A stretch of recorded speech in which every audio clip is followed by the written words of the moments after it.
오늘 하나님께서 우리에게 주실 말씀은 열왕기상 8장 20절에서 21절 말씀입니다. 열왕기상 8장 20절에서 21절 말씀 봉독하겠습니다. 이제 여호와께서 말씀하신 대로 이루시도다. 내가 여호와께서 말씀하신 대로 내 아버지 다윗을 이어서 일어나 이스라엘의 왕위에 앉고 이스라엘의 하나님 여호와의 이름을 위하여 성전을 건축하고 내가 또 그곳에 우리 조상들을 애굽 땅에서 인도하여 내실 때에 그들과 세우신 바 여호와의 언약을 넣은 궤를 위하여 한 처소를 설치하였노라. 아멘. 열왕기상 8장은 솔로몬 왕이 하나님께 성전 봉헌을 위해 드리는 기도로 시작을 합니다. 지성소 안에 언약궤를 안치함으로써 하나님께 올리는 감사와 봉헌 기도이죠. 아울러 백성을 축복하는 기도와 함께 권면 그리고 화목 제물을 드리는 것으로 솔로몬의 기도가 마쳐집니다. 그중 오늘 본문은 지성소 안에 언약궤를 모심으로써 감사하는 마음으로 드리는 기도입니다. 하나님을 송축하는 것으로부터 시작하고 있는 본문은 내 아버지 다윗의 기도를 하나님께서 다 이루게 해주셨다라고 하는 이 솔로몬의 고백인 것이죠. 그러나 이 고백 속에서 보면 우리는 세 가지의 언약, 약속을 우리가 볼 수가 있습니다. 첫째가 성전 건축에 대한 약속이죠. 다윗의 평생 소원은 성전을 건축하는 것이었습니다. 사울 왕에 이어서 다윗이 왕이 되었지만 그 당시 이스라엘은 온전한 나라가 아니었습니다. 그래서 온전한 국가로 자리매김하기 위해서는 이제 다윗이 땅을 영토하는 그러한 일을 감당했던 것입니다. 그래서 이 영토를 통해서 주변 국가와 견줄 만한 국력을 키우는 것이 다윗에게는 우선이었던 것이죠. 그 결과 다윗은 이스라엘을 온전한 국가 또 위상이 있는 그런 국가를 만들었습니다. 이어서 이제 블레셋에 빼앗겼던 언약궤를 이스라엘로 모셔오는 과정을 이제 다윗은 행해왔던 것을 우리는 성경 통해서 알 수가 있습니다.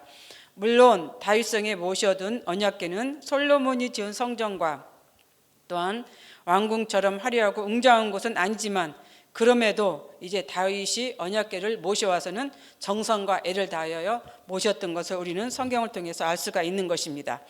이런 상황에서 당연히 다윗은 하나님이 계실 성전 짓기를 소원할 수밖에 없었던 것이죠. 그래서 자나깨나 앉으나 서나 온통 마음은 하나님의 집 성전을 짓는 것이었습니다. 그러나 역대상 22장 8절에서 하나님은 다윗에게 이렇게 말씀합니다. 너는 피를 심히 많이 흘렸고 크게 전쟁하였으며 또한 내가 내 앞에서 땅에 피를 많이 흘렸은즉 내 이름을 위하여 성전을 건축하지 못하리라. 이렇게 말씀하셨던 것이죠. 이 말씀에 의해서 저는 성전 건축에 대해서 한번 생각을 해보게 되었습니다. 이 말씀대로라면 성전 건축은 아무나 하는 것이 아닌 것 같다라고 하는 것이죠. 내가 성전을 건축하고 싶다고 해서 성전을 건축하는 것이 아닙니다. 또한 성전을 짓기 싫어한다고 해서 성전 건축에 참여 못한다고 하는 그런 것도 아니다라고 하는 그런 것이죠. 사실 성전 건축은 하나님의 은혜가 있어야만이 이제 성전을 건축할 수가 있고 또 참여할 수가 있는 것입니다. 우리 교회도 약 15년 전 말씀상 공동체 성전을 건축했습니다. 이 자리에서 성전 건축에 참여하신 분도 계실 것이고 그렇지 못한 분도 계실 것입니다. 저 역시도 이제 사역 30여 년이 넘는 기간 속에서 성전 건축을 5번쯤 했습니다. 성전의 리모델링을 2번 했고 건축을 3번 했습니다. 우리 교회가 3번째인 것이죠. 아마 제 평생 여기가 아마 마지막인 것 같습니다. 물론 퇴직 후에도 어떻게 될지 알 수 없지만 현재로서는 그런 것 같습니다. 그래서 생각해 보면 정말로 저는 하나님의 은혜로 이렇게 성전 건축을 했다라고 고백을 드립니다. 여러분들도 성전 건축에 참여했다면 정말로 그것은 하나님의 은혜라고 저는 생각을 합니다. 다윗이 그토록 성전을 건축하고자 소원했지만 하나님은 그 소원을 허락하지 않으셨습니다. 대신 그의 아들 솔로몬으로 하여금 그 약속을 이루도록 하셨던 것이죠. 엄밀하게 따지면 하나님은 다윗의 뒤를 이을 왕이 성전을 건축한다고 했습니다. 그래서 딱 꼬집어서 솔로몬이 아닐 수도 있다라고 하는 그런 것이죠. 그러나 솔로몬이 다윗의 뒤를 이어서 왕이 되었기 때문에 성전을 건축할 수가 있게 되었던 것입니다. 두 번째는 다윗 자손이 왕위를 물려받게 된다라고 하는 약속이었습니다. 이 약속대로 다윗의 아들 솔로몬이 왕이 되었습니다. 이스라엘의 불완전한 상황에서 솔로몬이 왕이 되었던 것이죠. 서일로 따져보면 솔로몬 왕이 될 자격이 뭡니다. 왜냐하면 그 위에 형들이 많이 있었기 때문이죠. 하지만 하나님의 은혜로 여러 가지 상황 속에서 다윗의 뒤를 이어서 솔로몬이 왕이 되었습니다. 그래서 솔로몬이 왕이 된 것은 하나님의 뜻에 따라 이제 이루어진 것이죠. 당시 사람의 눈에는 솔로몬이 어떤 모습으로 비춰졌는지는 알 수가 없습니다. 하나님의 눈에는, 그러나 하나님의 눈에는 솔로몬이 왕이 될 자격이 있다라고 이렇게 이제 보셨던 것입니다. 그렇습니다. 사람의 눈에는 별 볼 일 없는 자라 할지라도 하나님의 눈에는 기이하게 보이고 선하게 보며 하나님 마음에 합당하게 보일 수 있다라고 하는 그런 사실이죠. 그래서 상대방에 대해서 함부로 우리는 평가해서는 안 됩니다. 지적해서도 안 되고 또 부정적으로 생각해서도 안 된다고 하는 것이죠. 나의 눈에 있는 들보는 보지 못하고 상대방의 눈에 있는 티만 생각하면 안 된다라고 하는 그런 것입니다. 아마도 다윗의 주변 사람들은 솔로몬에 대한 이런 편견이 있을 수도 있습니다. 왜냐하면 특히 밧세바와 다윗의 관계를 아는 자들이 많이 있기 때문에 솔로몬에 대한 편견도 있을 수 있다라고 하는 그런 것이죠. 그렇지만 하나님의 눈에 보인 솔로몬은 이스라엘을 훌륭하게 이끌어갈 그러한 이제 왕으로 보였던 것입니다. 그래서 그 결과 정말 솔로몬 시대에는 전무후무한 이스라엘의 부강한 나라가 되었던 것을 우리는 알 수가 있습니다. 세 번째는 여호와의 언약궤를 지성소에 모시는 것입니다. 언약궤를 지성소에 안치하는 것은 성전 건축의 완성이자 성전 봉헌의 발원이라 할 수 있습니다. 언약궤는 하나님의 말씀과 또 거룩하심 그리고 그의 임재를 상징하기 때문입니다. 성전 안에 언약궤가 없다면 여러분들 어떻게 생각하십니까? 성전 안에 언약궤가 없다면 화려하고 웅장한 성전이라도 거기는 의미가 없습니다. 요즘 말로 안고 없는 찐빵에 불과한 것이죠. 그래서 성전 안에는 반드시 언약궤가 있어야 됩니다. 이 언약궤가 무엇을 상징합니까? 하나님의 말씀을 상징하는 것이잖아요. 그렇기 때문에 성전 안에 언약궤, 하나님의 말씀이 없다면 그건 성전이 아니다라고 하는 그러한 것입니다. 다윗이 여호와의 법궤를 이렇게 소중하게 다룬 의미가 여기에 있는 것입니다. 이스라엘 백성들 역시 광야 40년을 지내오면서 그리고 가나안 땅에 입성하면서 언약궤를 제1순위로 여기지 않았습니까? 그렇게 그만큼 귀중했던 것이죠.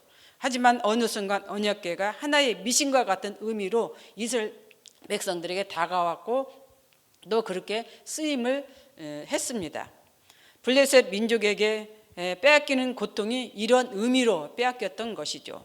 이스라엘 백성들이 전쟁을 통해서 법궤만 있으면 전쟁을 이길 수 있다라고 하는 이 마음을 가지고 법궤를 가지고 나갔다가 빼앗겼던 것입니다.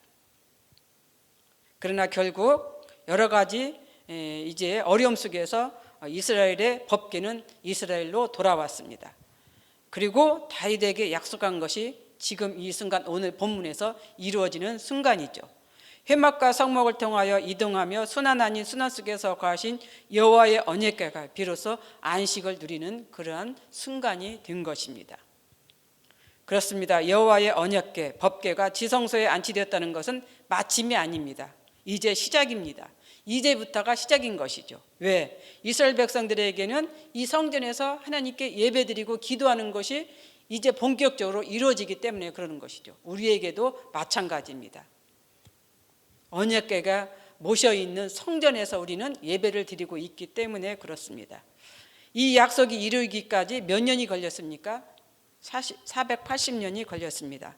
하나님께서 시내산에서 모세와 언약을 했던 순간이 480년이 걸린 것이죠. 참으로 긴 시간을 거쳐서 여호와의 언약궤가 성전에 모셔지게 된 것입니다. 그렇다면 그 언약궤가 지금은 어디 있을까? 그 언약궤 안에 들어있는 십계명은 어디 있을까? 여러분들 한번 생각을 해보셨습니까? 저는 가끔 이런 생각을 해봅니다. 만약 십계명의 돌판이 지금도 예루살렘 성전 안에 있다면 어떻게 됐을까? 이 돌판을 가지기 위해서 아마 중동 국가와 간에 피비린내 나는 싸움이 일어나지 않았을까? 전쟁이 일어나지 않았을까? 아니면 십계명이 우상이 되어 그 돌판을 섬기는 자들이 많이 있지 않을까? 사람들의 심리를 너무나 잘 알고 계신 하나님께서는 이런 의미를 담아 십계명의 돌판을 사라지게 하신 것이 아닐까 하는 이런 생각을 저는 가끔 할 때가 있습니다. 그렇습니다. 우리는 십계명의 돌판이 중요한 것이 아니라 돌판에 새겨진 하나님의 약속의 말씀이 더 중요함을 우리는 기억해야 한다는 것이죠. 그래서 우리의 할 일은 하나님의 말씀을 사모하고 묵상하면서 그 뜻을 새기면서 실천하면서 생활하는 것이 우리의 이제 일과다라고 하는 것을 여러분들에게 말씀을 드립니다. 말씀상 공동체 우리 교회에서 우리는 매일매일 말씀 묵상을 하고 있습니다. 묵상을 통해서 주시는 깨달음과 교훈이 우리의 삶 속에서 늘 함께하는 이 말씀이 되시기를 바랍니다. 또한 말씀의 순례길에서 우리 모두 행복한 그러한 순간순간들이 되시기를 바랍니다. 하나님께서 다윗에게 약속하신 언약이 솔로몬을 통해서 이루셨습니다. 여러분들에게도 이러한 소원을 이루시기를 바랍니다. 조부모님과 부모님의 기도가 여러분 세대에서 이루어지기를 바라고, 또한 여러분들이 올린 기도를 통해서 여러분들의 후손 자녀들이 이제 그 축복이 또 그 약속이 이루어지는 그런 삶이 되시길 바랍니다. 그러기 위해서 우리가 할 일이 무엇입니까? 열심히 부지런히 하나님을 섬기며 기도해야 된다는 것이죠. 우리의 기도가 우리 후손들에게 이어진다고 하는 그 사실을 오늘 말씀을 통해서 이제 알려주고 있기 때문에 이 말씀대로 사는 우리 모두가 되었으면 좋겠습니다. 기도하겠습니다. 사랑과 은혜가 풍성하신 하나님 감사합니다. 오늘 말씀을 통해서 주신 말씀 우리 마음에 깊이 새기는 우리가 되게 하여 주옵소서. 우리 부모님의 세대, 우리 조부모님의 세대를 통해서 기도하신 그 기도를 통해서 우리가 지금 살고 있습니다. 우리 또한 우리의 기도를 통해서 우리 후손들이 다음 세대가 살아가는 그런 축복을 이루는 그러한 이제 자손들이 되도록 우리가 지금 여기서 열심으로 기도하게 하여 주옵소서. 하나님을 섬기게 하여 주옵소서. 예수님 이름으로 기도드립니다. 아멘. 공동 기도문입니다. 다음과 같은 기도의 제목으로 하나님께 드립니다. 지금 들은 말씀이 내 삶으로 이어지게 하옵소서. 또 다른 2년 3년의 복이 교회와 교구 동네 가정에 풍성하게 경험되게 하소서. 동네 샘매줄 성경 말씀 묵상이 순장을 중심으로 든든히 세워지게 하소서. 사무총회 준비와 연말 사역이 순조롭게 진행되게 하시고 2024년을 잘 마무리하게 하옵소서. 각종 암과 질병 등으로 고통당하고 있는 성도들을 위로하시고 축복하소서. 우리나라의 이 사태가 빨리 안정되어 국민이 행복하게 사는 대한민국이 되게 하소서. 세계 곳곳에서 일어나고 있는 환경과 기후변화 및 전쟁과 재해가 발생하지 않게 하옵소서. 이 시간 공동 기도문과 개인의 기도 제목을 놓고 기도하신 후에 각자 삶의 자리로 나아가도록 하겠습니다. 기도하겠습니다.